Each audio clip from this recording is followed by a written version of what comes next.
By next week, the country should know how much more money the National Security Ministry will get to help to fight crime.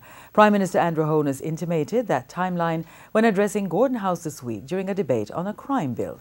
He said that the government will be reallocating funds to the ministry to boost the resources of the security forces.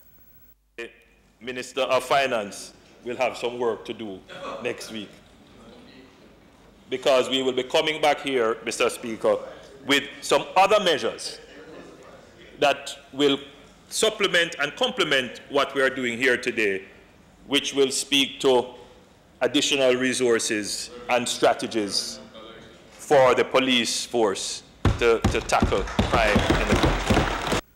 The Prime Minister was contributing to the debate on the Special Zones of Operations Bill, which was passed in the lower house.